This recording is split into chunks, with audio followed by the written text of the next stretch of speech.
예, 한 주 동안 잘 지내셨죠? 제가 이런 거 잘 안 시키는데 우리 간만에 앞뒤 좌우 사람들에게 잘 오셨습니다 한번 인사하도록 하겠습니다. 같이 인사하겠습니다. 잘 오셨습니다. 예. 자, 오늘 또 뭐 그 휴가 중인 가정도 있고 또 어디 외지에서 또 있는 가정들도 있는데 또 온라인으로 또 예배 드리는 가정들도 또 예배 말씀에 잘 집중해 주시길 부탁드립니다. 예, 오늘은 천국 하나님 나라 교회라는 제목으로 함께 말씀을 나누도록 하겠습니다. 예, 오늘 이 본문은 여러분이 잘 아는 것처럼 예수님께서 공생애를 시작을 하면서 이 제자들을 부르는 장면입니다. 이 장면은 이 마태복음뿐만이 아니라 이 마가복음, 이 누가복음에도 기록이 된 장면입니다. 전에 제가 한번 말씀을 드렸는데 이 어떤 장면이 다른 복음서에도 기록이 됐다는 것은 이 본문이 중요한 의미를 가지고 있다는 겁니다. 그러면 이 본문은 어떤 의미가 있을까요? 우리는 오늘 이 본문을 읽으면서 일종의 압박감을 좀 느끼는 편입니다. 이게 왜 그러냐면 예수님께서 베드로와 안드레를 불렀을 때 이 사람들이 자신의 생업을 팽개치고 예수님을 따랐기 때문입니다. 참고로 어떤 사람들은 이 베드로와 안드레가 어부라고 하니까 경제적으로 이 사람들이 그닥 좋을 게 없어서 뭐 어차피 이래 사나 저래 사나 뭐 잘 살긴 글렀다 뭐 이런 마음으로 그 예수님을 따랐다고 말을 하기도 하는데 이 다른 복음서를 면밀히 검토해 보면 알 수 있지만 이들은 경제적으로 그렇게 형편이 어렵던 사람들은 아니었습니다. 오늘 본문은 이 베드로와 안드레가 자신들의 배를 버리고 또 품꾼들과 아버지를 떠났다고 말하고 있습니다. 즉 이 말은 이들이 조업을 하기 위한 배가 자기의 이 자산으로 있었다는 것이고 또 품꾼이 있었다는 것은 바꿔 말해서 이 사람을 쓸 재력이 있었다는 것입니다. 그러니까 이들이 예수님의 부르심에 순종을 했다는 것은 자신의 이 재산과 재력을 포기를 하고 인맥과 기존의 생활 터전을 정리를 하고 떠났다는 겁니다. 그렇다 보니까 우리들은 이 본문을 읽으면서 만약에 예수님께서 나를 부르시면 나도 생업을 포기를 하고 재산도 정리하고 또 기존의 그 인맥들과 이 삶의 터전을 다 정리해야 할 것 같은 이런 압박을 받는다는 것이죠. 하지만 이 본문은 우리에게 이런 압박감을 주기 위해서 쓰여진 본문이 아닙니다. 많은 분들이 이 본문을 가지고 여러분도 제자들처럼 예수님께서 부를 때 담대하게 자신의 것 내려놓고 망설이지 말고 순종해야 한다 뭐 이런 식으로 좀 얘기를 하는 편인데 물론 이거는 메시지 자체는 좋은 말이고 당연히 우리가 예수님 부를 때 뭐 이걸 우선으로 살아가는 건 맞는 얘기인데 문제는 이런 교훈들이 이 마태복음의 전체 맥락에서 볼 때는 이게 본문이 말하고자 하는 바는 아니라는 겁니다. 쉽게 말해서 이러한 교훈들은 이 본문을 마태복음 전체 맥락에서가 아니고 그냥 이 본문만 딱 떼어내서 거기서도 인간의 순종만 포커스를 두고 이 신앙적인 교훈을 별도로 뽑아낸 거라고 할 수 있습니다. 그러면 과연 이 본문이 마태복음 전체의 맥락에서 전하고자 하는 건 뭘까요? 이걸 알기 위해서는 이 마태복음의 구성을 좀 이해할 필요가 있습니다. 마태복음은 크게 이렇게 구성되어 있습니다. 마태복음은 총 28장까지 있는데 1장부터 4장 16절까지가 이 예수님의 그 공생의 이전의 이야기고 4장 17절부터 마지막 28장까지가 이 공생의 기간 동안의 이야기입니다. 그러니까 이 마태복음 오늘 읽은 4장 후반부는 예수님의 그 공생애의 시작 부분이라고 할 수가 있습니다. 마태복음 4장 17절과 23절은 이렇게 쓰여 있습니다. 제가 한번 읽어보겠습니다. 17절입니다. 이때부터 예수께서 비로소 전파하여 이르시되 회개하라 천국이 가까이 왔느니라 하시더라. 23절입니다. 예수께서 온 갈릴리에 두루 다니사 그들의 회당에서 가르치시며 천국 복음을 전파하시며 백성 중에 모든 병과 모든 약한 것을 고치시니. 이 4장 17절과 방금 읽은 23절은 예수님께서 공생애 동안 어떤 일을 했는지를 이렇게 한 문장으로 요약을 해서 서술한 거라고 할 수 있습니다. 그러면 예수님께서 하신 일은 뭡니까? 이것은 바로 예수님께서 천국이 가까이 왔음을 사람들에게 전하고 천국 복음을 전하면서 사람들을 가르치고 병을 고쳤다는 겁니다. 여러분은 그 천국 하면 뭐가 떠오릅니까? 천국하면 아마도 많은 분들이 우리가 예수님 믿고 또 이제 죽어서 가는 그런 천국을 생각을 할 겁니다. 물론 우리가 천국을 이렇게 생각하는 것은 결코 틀린 게 아닙니다. 하지만 이 마태복음 안에서 발견되는 천국이라는 단어는 우리가 일반적으로 아는 그 내세의 천국만을 의미를 하진 않습니다. 그럼 마태복음에 쓰인 천국이라는 단어는 무슨 의미일까요? 그 마태복음에서 천국이라는 단어는 이 헬라어로 하면 마실레이아 톤 우라논입니다. 그러니까 이것을 직역을 하면 하늘들의 나라입니다. 그래서 이 하늘들의 나라가 이제 우리나라 말로 이제 번역을 하면 이 천국이 되는 것이죠. 근데 여러분 요거 좀 궁금하지 않습니까? 제가 방금 전에 하늘들의 나라라고 했잖아요. 그러면 왜 하늘의 나라가 아니고 하늘들의 나라인지 요거 조금 궁금하지 않습니까? 이것은 유대인들 당시에 그 하늘이 굉장히 여러 층으로 이루어져 있다고 생각을 했기 때문입니다. 성경에 보면 그 사도 바울이 자기가 그 환상 중에 이 세 번째 하늘에 갔다는 뭐 그런 말이 있지 않습니까? 그러니까 이것도 당시에 그 유대인들의 그 이해 안에서 조금 이해할 수가 있다는 겁니다. 앞서 제가 이 천국이 하늘들의 나라라고 말씀을 드렸습니다. 그럼 이 하늘들의 나라는 뭘까요? 참고로 마가복음과 누가복음은 오늘 이 동일한 본문을 마태복음에선 천국이라고 표현을 했는데 이 마가복음과 누가복음은 이 부분을 하나님의 나라라고 표현을 하고 있습니다.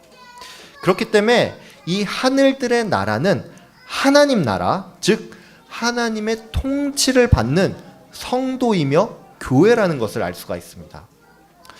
그러면 여러분은 아마도 또 이런 궁금증이 생길지 모릅니다. 왜 마태복음은 이 마가복음이나 누가복음과 달리 하나님의 나라라는 표현 대신에 하늘들의 나라라는 표현을 썼는지 이게 조금 궁금할 수 있습니다.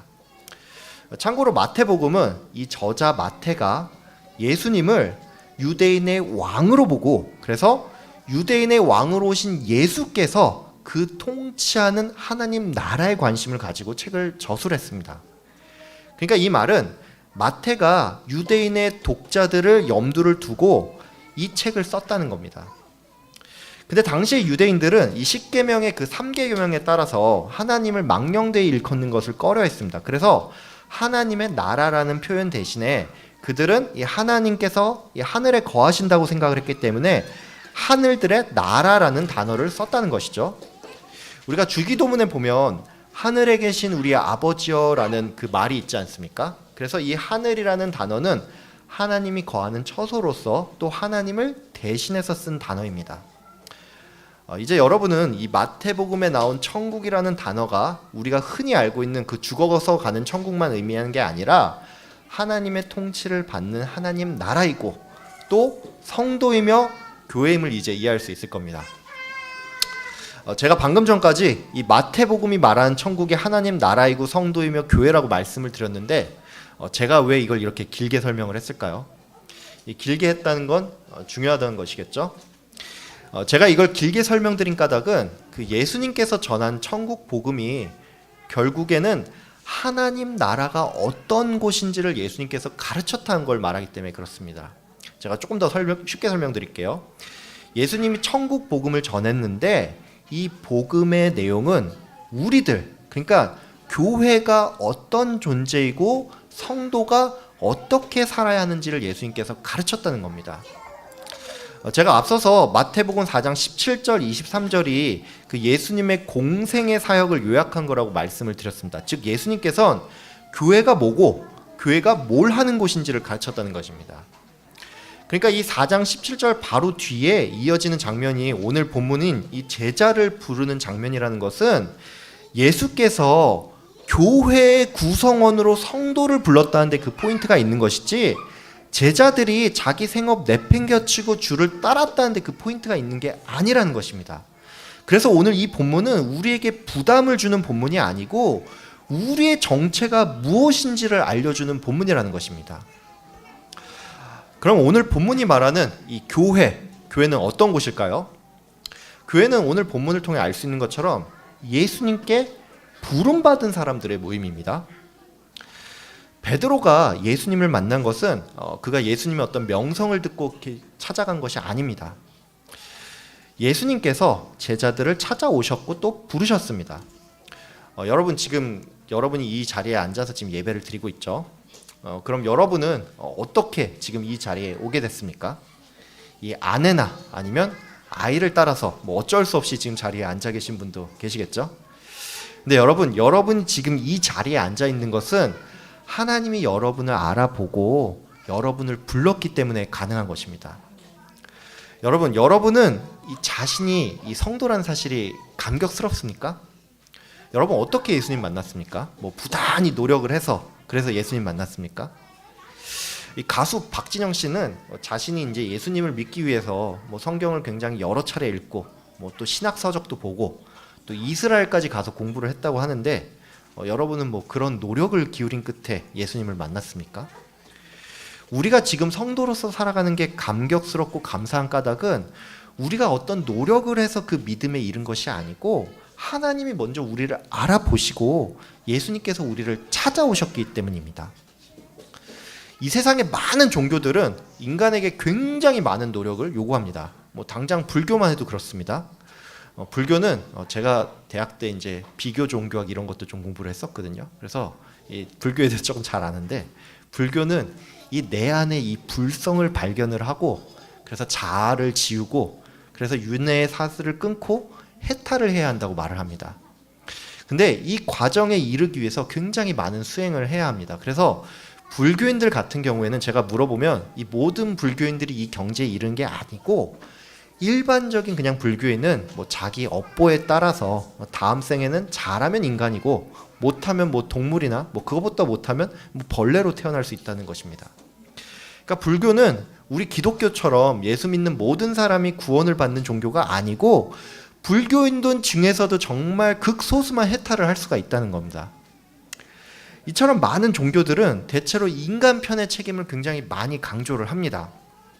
즉 세상 종교들은 인간이 신을 향해서 아니면 본인이 뭔가 이 구원을 위해서 찾아가는 과정이라고 한다면 기독교는 하나님께서 인간을 향해 찾아오는 방향성이 전혀 다른 그 세상 그 어디에도 없는 종교라고 할 수 있습니다. 여러분 한번 논리적으로 생각을 해보세요. 구원을 얻으려면 불완전한 인간이 자기도 모르는 세계를 찾으러 가는 게 맞습니까? 아니면 이 모든 걸 설명해 줄 수 있는 신이 인간에게 찾아와서 알려주는 게 맞습니까? 우리가 교회라는 사실이 감격스러운 것은 이 세상을 창조하고 섭리하고 그 끝을 다 책임지시는 하나님께서 나 한 사람을 만나기 위해서 직접 여러분을 찾아왔고 또 그러기 위해서 예수님을 보내주셨다는 것입니다. 오늘 본문은 또한 이 교회의 구성원인 성도가 어떤 사람인지를 잘 보여주고 있습니다. 성도는 어떤 사람입니까? 성도는 나에게 그 어떤 소망이 없음을 알고 내가 죄인임을 고백하는 사람들입니다. 이 오늘 본문을 보면 이 베드로가 이 엄청나게 많은 물고기를 잡았을 때 그 예수님을 향해서 주님 저는 죄인입니다. 저를 떠나십시오. 뭐 이렇게 말을 하고 있죠. 여러분이 이 장면 보면서 좀 이상하다는 생각 안 들었습니까? 일반적인 경우에 어떤 사람이 누군가의 조언에 따라서 물고기를 많이 잡으면 감사합니다라고 말하는 게 자연스럽지 않습니까? 근데 베드로는 나는 죄인입니다라는 다소 엉뚱한 대답을 했다는 것이죠. 근데 베드로가 이렇게 한 것은 베드로가 이 예수님의 이적을 경험을 하고 예수님이 하나님임을 깨닫고는 자신의 그 부정함을 봤다는 겁니다. 구약에 보면 이 이사야가 하나님께 부름을 받았을 때 나는 입술이 부정한 자입니다 이렇게 고백하는 장면이 있지 않습니까? 즉 베드로가 자신을 죄인이라고 고백을 한 것은 바로 인간이 거룩한 하나님을 만났을 때 부정한 자신을 보면서 겪게 되는 자연스러운 장면이라는 것입니다. 우리는 이 장면을 통해서 알 수 있듯이 교회란 거룩한 하나님 앞에서 내가 죄인이고 희망이 없는 자임을 고백을 하고 예수님만이 유일한 구원자임을 믿는 사람들의 모임이라는 것입니다. 앞서 우리는 우리 교회가 이 부름받은 사람들의 모임이고 또 내가 죄인임을 고백하고 예수님을 구원자로 믿는 사람이라고 배웠습니다. 그럼 이제 이 교회란 어떠해야 하는지 이 사명에 대해서 알아보도록 하겠습니다. 여러분은 교회가 어떤 사명을 가지고 있다고 생각을 하십니까? 제가 지난 여름 성경학교 때 그 특강 시간에 이 교회의 사명이 교회의 표지, 즉 말씀과 성례와 권징을 신실하게 수행하는 거라고 말씀을 드렸는데 이건 어느 정도는 제가 교리적인 설명이라고 조금 말씀을 드렸습니다. 그러면 실천적인 의미에서 이 교회의 본질적인 사명은 뭘까요? 이것은 바로 영혼 구원에 있다고 할 수 있습니다. 예수님께서는 베드로에게 너희를 사람을 낚는 어부가 되게 하리라 이렇게 말씀을 했습니다. 이 말이 의미하는 건 뭘까요? 이것은 먼저는 예수님께서 성도를 택하고 그 택함 받은 성도가 영혼 구원의 사명을 감당한다는 것입니다. 즉 교회는 그 본질적인 사명이 영혼 구원에 있다는 겁니다. 우리들은 교회 생활에 너무 익숙해져 있습니다. 그래서 맨날 보던 얼굴 또 보고 갑자기 부서에서나 아니면 교회에서 안 하던 행사를 하면 당황스럽고 이 새로운 사람이 오면 그들을 반갑게 맞아주기보다는 기존에 알던 사람이 아니라서 어색해합니다. 그리고 전도는 1년에 한 번 있는 무슨 예수사랑 초청 주일 때 하는 것으로 이렇게 생각을 하는 편인데 이 영혼 구원은 오늘 말씀을 통해서 알 수 있는 것처럼 우리의 본질적인 사명이라는 겁니다. 그래서 교회는 늘 전도하는 공동체가 되어야 합니다. 여러분은 왜 예수님께서 많은 물고기가 잡히는 이 이적을 보여줬다고 생각을 하십니까? 어부한테는 이런 기적을 보여주는 것이 임팩트가 있으니까 이 기적을 보여줬다고 생각을 하십니까? 그것도 맞죠. 근데 예수님께서 이 기적을 보여주신 것은 뒤에 사람을 낚는 어부가 되게 하겠다라는 말과 같이 연결을 해서 봐야 합니다.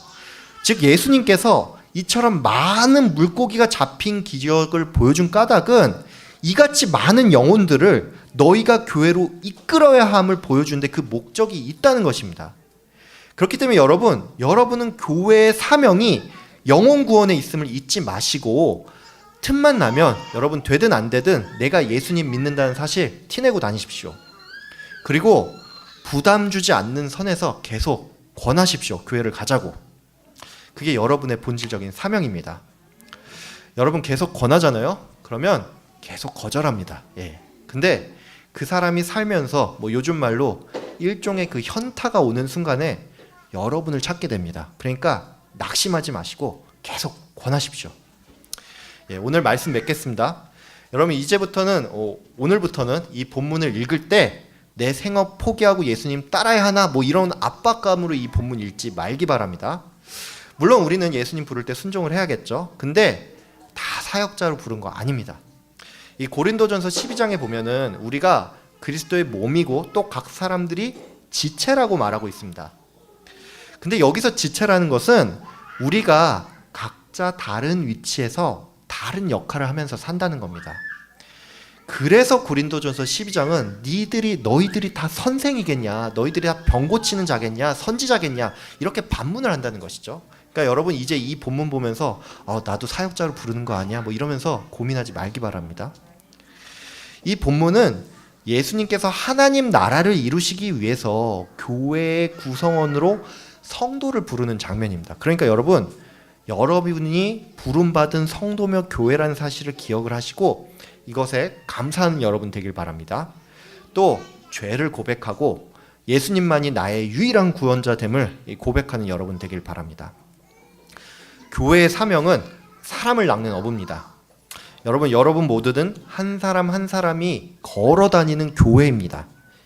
이 교회는 또 다른 교회를 만듭니다. 여러분이 어느 자리에 있든지 직장이나 사업장이나 아니면 가정이나 어떤 모임이든지 여러분이 그 교회라는 사실을 기억을 하시고 내 사명이 예수님을 전하는 일에 있음을 잊지 마시고 이 일에 항상 충성을 다하는 여러분 되시길 주의 이름으로 기도합니다. 아멘. 기도하겠습니다. 참 사랑의 하나님 아버지 감사합니다. 오늘 예수님께서 제자를 부르시는 그 장면을 보면서 이 본문이 우리에게 말하고자 하는 바가 무엇인지를 우리께 깨닫게 하여 주신 감사합니다. 아버지 하나님께서 예수 그리스도를 통해서 우리를 주의 자녀로 부르심에 감사하는 그런 신앙이 될 수 있게 하여 주시고 우리는 그 자신으로서 그 어떤 소망도 없음을 깨닫고 예수 그리스도 앞에서 우리가 죄인임을 고백하며 예수님을 나의 구원자로 모시고 사는 우리 모든 화성교회 영화부 가족 될 수 있도록 주님 인도하여 주시옵소서. 또한 우리의 사명이 예수 그리스도를 증언하는 그 삶에 있음을 알고 하나님 우리가 살면서 때를 얻든지 못 얻든지 만나는 모든 이들에게 내가 예수님 믿는다는 것을 드러내고 또 언제나 예수 그리스도를 증언하는 삶을 살 수 있도록 주님 인도하여 주시옵소서. 감사드리오며 예수님의 이름으로 기도하였습니다. 아멘.